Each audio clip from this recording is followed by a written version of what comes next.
Itulah keindahan kita beragama, sangat bergantung pada situasi dan kondisi.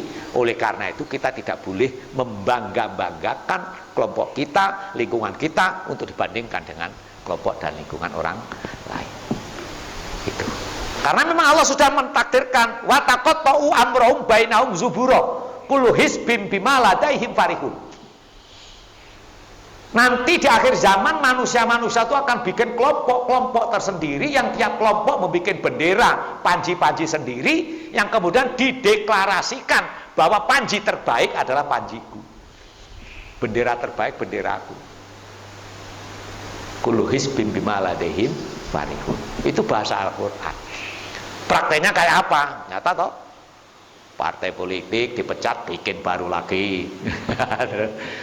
Cuma ambisi itu saja. Tidak ada yang berpikir itu kebaikan bangsa, itu tidak ada. Semua berpikirannya kebaikan. Lu jangan-jangan itu kita dakwah ini juga untuk kepentingan pribadi. Ini kan susah kan itu. Ini yang bikin saya gampang itu kan di situ. Saya dakwah ini untuk apa? Banyak gitu. Wah, ini beban berat sejak saya jadi mahasiswa itu sudah terjadi ini. Hobinya karena keliling sana kemari, sehingga dulu masih mahasiswa itu saya harus datang ke kelompok-kelompok pengajian tanpa harus diundang. Nah, karena pemahamannya begitu. Seneng nggak seneng pokoknya gitu loh. Itu. Nah, potongan ayat yang pertama itu bahwa Allah mentakdirkan hambanya ditunggui para malaikat yang apapun seperti hadis tadi, berapapun orang mau mencelakan ke kita atau menolong kita tidak akan pernah mampu kecuali atas izin Allah atau takdirnya. Terus apakah takdir itu bisa dirubah atau tidak? Lah ini dalam kitab Ummul Barohin, kitab Tauhid tingkat dasar menjelaskan takdir itu ada dua, itu perwujudan kalimat syariat. Jadi takdir itu ada takdir yang bergantung, ada takdir yang pasti. Apa yang bergantung? Takdir ekonomi, rizki. Rizki itu kan sudah dinas, sudah ditulis, ditakdirkan sejak bayi dalam kandungan usia 121 hari. Itu sudah ditentukan, kaya miskinnya sudah ditentukan, panjang pendek umurnya.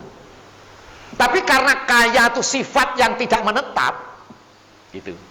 Boleh jadi orang akan melambung menjadi kaya raya, pas mati melarat. Nah, ada kan gitu.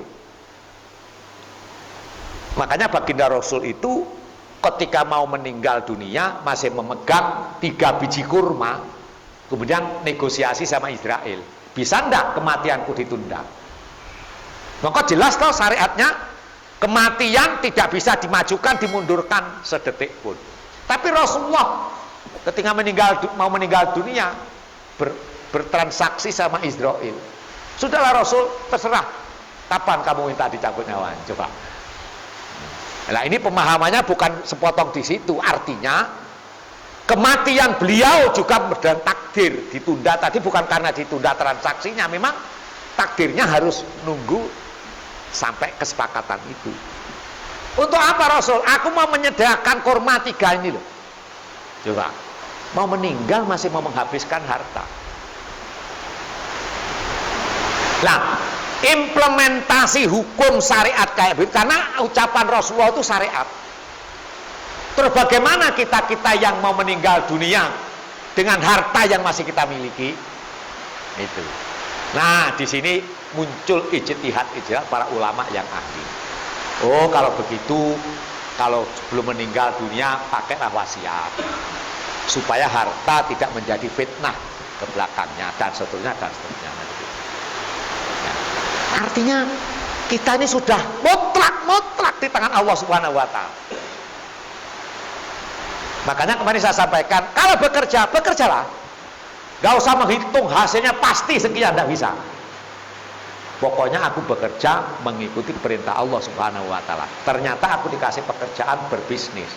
Oh, aku dikasih pekerjaan bertani. Aku dikasih pekerjaan jual jasa, lawyer dan sebagainya. Itu lakukan dengan baik. Dengan baik.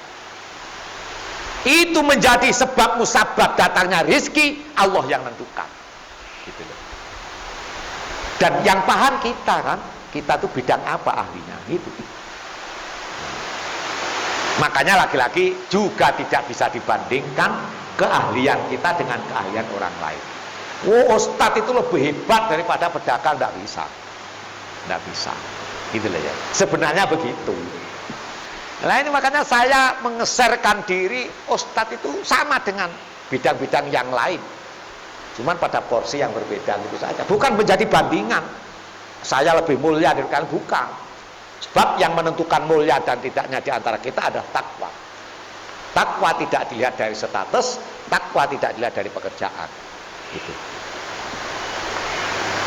Nah, potongan ayat ini kemudian, ini yang ditulis cuman yahfadunahu min amrillah. Mereka malaikat itu menjaga atas dasar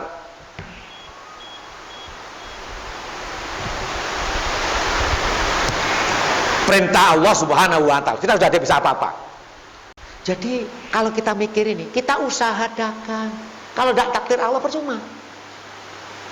Kita usaha begini, kalau tidak bersama Allah percuma. Terus bagaimana supaya kita melaksanakan ini semua sesuai dengan akal dan nurani kita, tapi juga sama dengan kehendak Allah Subhanahu wa taala. Maka Rasulullah memberikan bimbingan. Ketika kalian melakukan kebaikan, maka awalilah dengan ucapan Bismillahirrahmanirrahim. Gitu. Jadi biar semuanya nanti dikendalikan oleh Allah, bukan oleh teori kita sendiri. Gitu. Kenapa demikian? Bab kelanjutan ayat itu menyampaikan innallaha la yughayyiru ma biqaumin hatta yughayyiru ma bi anfusihim. Sesungguhnya Allah tidak akan merubah, ini ada yang memberi terjemah, nasib manusia, nasib kalian. Nasib itu bahasa Arab, bahasa Indonesia bagian hidup kalian. Kalau kita melarat, kita diam wis apa kata Allah, ya melarat terus. Nah, itu gitu jangan. Artinya apa? Ikhtiar itu wajib.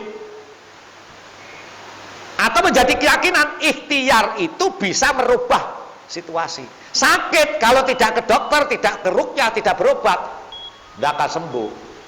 Terus kita ngomong dengan hakikat, kalau Allah jadikan sembuh, sembuhlah. Walaupun kena corona, kalau pun waktunya mati, tidak mati. Itu benar kalimat itu. Tapi dalam praktek kehidupan kita, nah ini yang repot, gitu lah ya. Kalau kita salah kan jadinya sombong, akhirnya bertengkar. Ya itulah, apa pasar udah ditutup, masjid ditutup, berarti yang nyuruh itu PKI, terus gitu kesimpulannya kan. Bermarah-marah, gitu. Mal-mal juga tidak ditutup, itu. Jadi bahasa tauhid ini jangan sampai kemudian kita pakai untuk menjustifikasi ketauhidan orang lain. Jadi sesungguhnya Allah tidak akan merubah keadaanmu dari goblok menjadi pinter, terus diem saja pinter sendiri, tidak bisa. Seperti orang ingin menghafal Quran, wis dilihat aja, kalau Allah menakdirkan hafal sendiri. Nah. Ini dulu Imam Syafi'i sama Imam Malik berdebat, murid dan guru, masalah rizki. Imam Syafi'i berpendapat bahwa rizki itu datangnya diusahakan. Imam Malik tidak. Rizki kalau memang Allah menghendaki terjadi. Nah, gitu. Nggak bisa putus, keduanya ngotot. Karena Imam Malik ini pekerjaannya hanya mengajar, tidak pernah bekerja. Lah Imam Syafi'i itu merantau senangannya, merantau.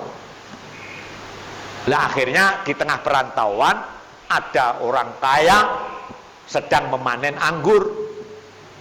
Imam Syafi'i ngomong, wahai Tuhan, apakah saya boleh ikut bekerja untuk mendapat upah anggur itu? Oh silakan. Bekerjalah dia, dapat anggur, setelah selesai bekerja, dapat upah, balik menghadap Imam Malik. Ini loh, aku dapat rezeki karena saya bekerja. Untuk apa? Saya serahkan pada Ustadz Malik. Mesem, Imam Malik mesem. Ada apa kok ketawa saya? Ya ini jawabannya. Jadi kita sama-sama benar. Aku ndak sah buruh bikin anggur dapat anggur. Nah, Imam Syafi'i juga menyadari itu. Oh iya benar. Artinya apa? Wa amman khofa maqama rabbih wa nafsa 'anil hawa fa innal jannata hiyal ma. Orang yang tahu posisinya akan memperoleh bagian sesuai dengan posisinya masing-masing. Ini kepentingannya, ini urgensinya kenapa kita harus menahan emosional, menahan hawa nafsu. Ambisi boleh, tapi jangan berlebihan. Kalau nyungsep berat masalahnya itu, gitu ya.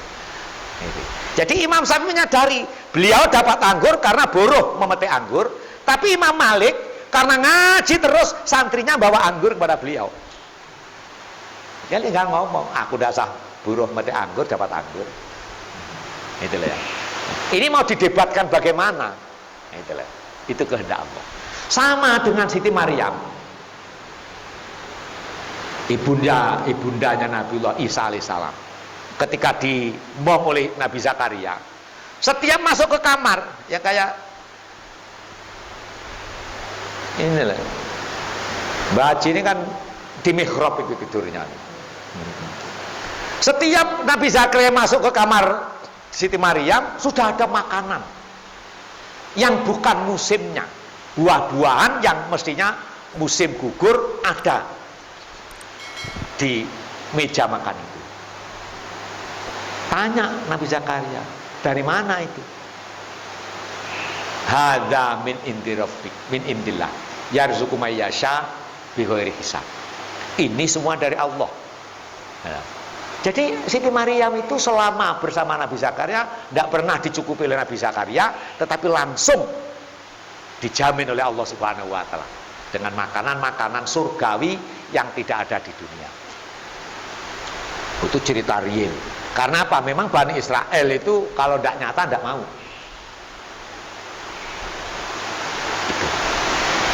Jadi innallaha la yughayyiru ma biqaumin hatta yughayyiru ma bi anfusihim. Sampai kita mau merubah nasib kita sendiri. Bahasa-bahasa tauhid ini kalau kita hanya hawa nafsu kita, pedoman pikiran kita yang terjadi seperti sekarang ini.